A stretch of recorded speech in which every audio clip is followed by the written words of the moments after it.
Hey, Christopher James. Got your email, obviously, and appreciate the opportunity to try and help and share.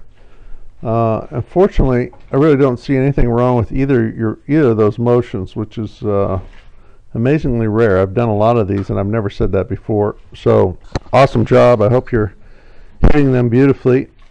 I guess what I'm going to do is tell you what I'd do if you were my student and give you a pat on the back. I'm certainly not going to charge your card, so don't worry about that. You can buy me a beer if we ever meet.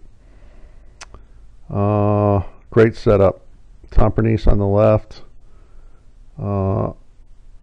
And when I show somebody video, whenever the right elbow folds in the trail in the backswing, obviously the plane lifts and becomes parallel to the shaft plane at address. But I don't do it because I'm trying to get them to be anything like the person swinging, just to communicate. But I wanted just to see how really good it was.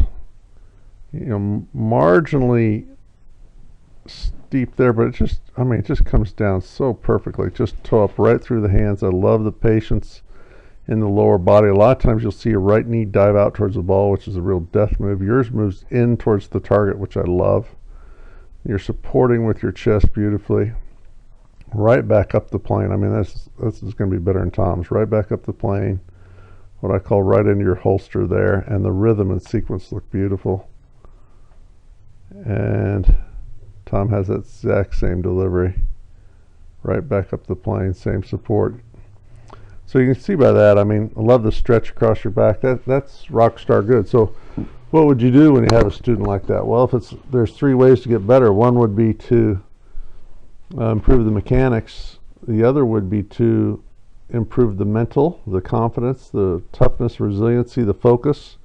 And the other would be to make your practice more efficient and effective. So quite honestly, I would focus on those other two things. The purpose of random training is to develop the different skills, judgment required in landing spots, judging lies, etc. So controlling trajectory. So that's where I would put all my energy if I was your coach, because I think that's quite sound.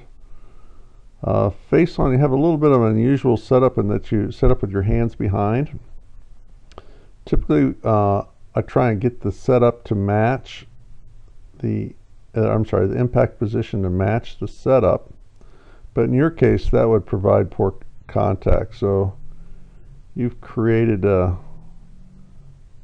just like a little unusual adaptation, but it's working for you, I imagine, because the whole thing's about impact, and your impact positions are great.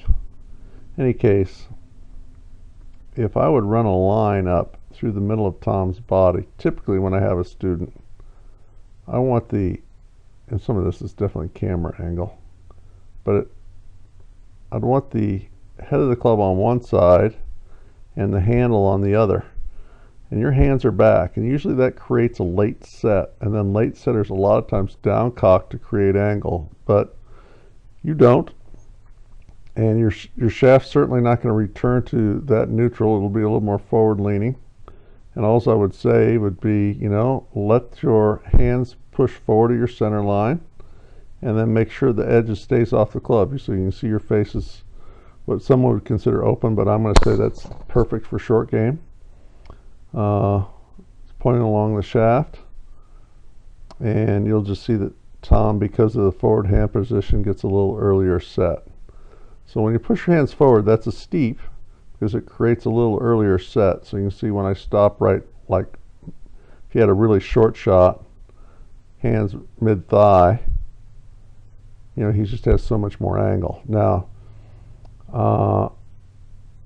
the only word of warning I would have technique-wise, I guess, if you're comfortable doing that, and your impact position, I think, is impeccable right there. I love the right leg leaning in, you're releasing the club, and you're definitely pinching the ball, supporting with your chest. You'll see that looks a lot like Tom's here in a minute. But I'd be a little concerned if I had to hit a lob wedge or a sand wedge, and I only need to fly it like 2 or 3 yards, like a really short, little delicate little sand or lob wedge shot, that might not be enough angle to produce good contact. So in that case, Besides pushing the handle a little forward to create the earlier set, I would also choke down. Shorter shaft creates angle. So anyway, great overall motion. Love the head working forward. Beautiful sequence, releasing the club, staying in front of you. Just the handle back. Late set. Certainly not going to hurt you on a big swing, but it may on a really super short one. Just do a little Seve Ballesteros short shot, short club, and that might be all you need. This was impeccable. And that's one reason why I love this drill, is because it really forces